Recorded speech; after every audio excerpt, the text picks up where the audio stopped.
Kumusta mga brad? Sa ngayon nga po pinag-uusapan ng mga tao ang kalalabas pa lamang na Suzuki Axis 125 na sinasabi nga pong pantapat sa Giorno at saka sa Fazio. Meron nga din pong nagsasabing dapat ilabas na rin ni Yamaha yung isa pa nilang classic scooter. I mean modern classic scooter. Ang kanila nga pong Yamaha Grand Filano 125.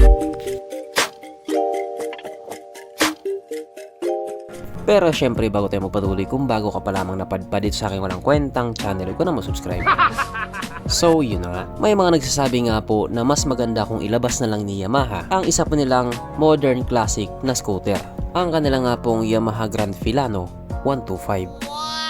Ito kasi yung sinasabi ng iba na mas magandang pantapat doon sa Giorno tsaka doon sa Axis 125.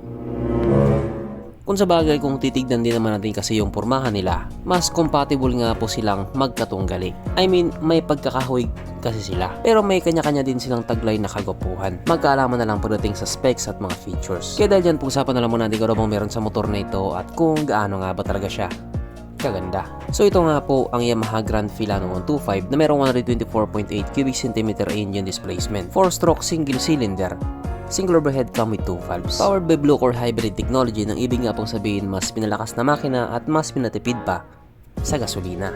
Fuel injected at ito po ay naka-air cooled. Panis yan sa Honda Click 125. Pagdating naman po sa kanyang power to ay merong 8.1 horsepower at 6,500 RPM, 10.4 Nm of torque at 5,000 RPM. Na ayon nga po sa mga tayo na nakagamit sa motor na ito po ay kayang tumakbo sa bilis ng 103 km/h.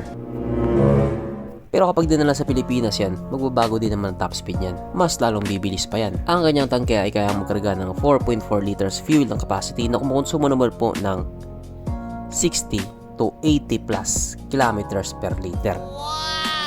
O diba? Bawing-bawi din talaga. Ganon nga po siya katipid. Sana all na lang talaga matipid sa gasolina. Ang sukat ng kanyang gulong 110/70/12 sa harap at 110/70/12 naman sa likuran. So paras po yung sukat ng gulong niya sa harap at sa likod. Pagdating naman po sa kanyang braking system, ito po ay naka disc brake sa harap at drum brake po sa likuran. Meron din po siyang ABS. Ang kanyang seat height ay mitaas na 790mm at 125mm naman ang kanyang ground clearance. At ang motor na ito ay may kabuuang bigat na 102 kg. Mapunta naman po tayo sa iba pa niyang mga features. So ang ilaw nga po sa motor na ito, naka full LED na po. Kung titignan mo nga po siya, classic siya na may pagka-classy.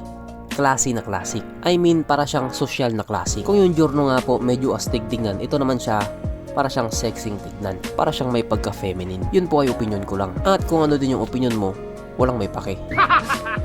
Ang kanyang gauge panel ito po ay naka-digital. At ito nga din po ay naka-smart key.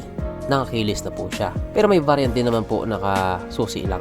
At nilagyan nga din po nila ito ng Y-Connect na ayon nga sa iba, wala naman daw talagang connect. Pampataas lang ng presyo. Pero ito hindi pampataas ng presyo to sapagkat meron din po itong USB charging port. Para kahit saan ka nga po magpunta, hindi ka na mangangamba na baka malubat yung cellphone mo kasi nga manonood ka pa ng Pornhub. At kung mapapansin nga din po ninyo, yung kanya nga pong gas tank cap nakapwesto na po sa may harapan, sa may kaliwa. Kung ikukumpara nga po doon sa Axis 125 na nakapwesto doon sa may puwitan, di hamak na mas convenient doon isang to. Kasi nakalagay siya sa harapan. Ikaw Brad, alin ang gusto mo? Sa harapan o sa puwitan? Okay. Pero dito, hindi mo na kailangan mamili pa sapagkat nandito na nga po tayo sa exciting na part, ang kanyang mga suspension. So sarap ang bagay nga po ito ay ginamitan ng telescopic fork. At sa likuran naman ito po ay gumagamit ng single shock absorber na ayon nga po sa mga taong nakagamit sa motor na ito, maganda ang bounce.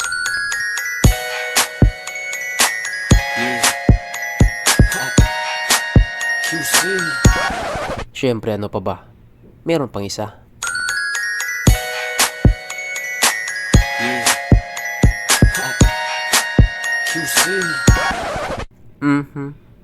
Panigurado. Wala na namang nalungkot. At dahil wala nga pong nalungkot, alamin na po natin kung present nga ba sa motor na ito yung tatlong pinaka-importanting features. So, una na nga po dito ang kanyang lagayan ng istalyon. At good news mga brad, meron siyang ganun. Meron siyang lagayan ng istalyon. Pangalawa, meron din po siyang sabitan ng pulutan. At oras na nga po para sa ating Red Horse check, ang pinaka-importanting feature sa isang motor. At ayon nga po sa aking masusing pag-aanalisa, ang motor na ito ay kayang magkarga ng 2 kahong Red Horse at kasya pa isang kahon sa kanyang underseat compartment.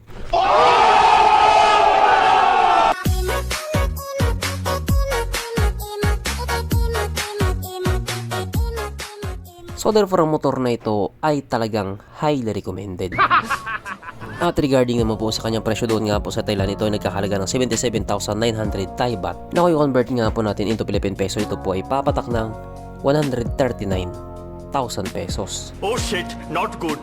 Pero kasi yan po ay presyo lang doon sa kanila. Kung sakaling maisipan na ni Yamaha na ilabasan sa Pilipinas, magbabago din yung presyo niyan. Sana mura. So hanggang dito na lang muna mga brad, kung may gusto kong sabihin or gustong idagdag doon sa mga sinabi ko, mag-comment ka na naman sa baba. Okay, bye.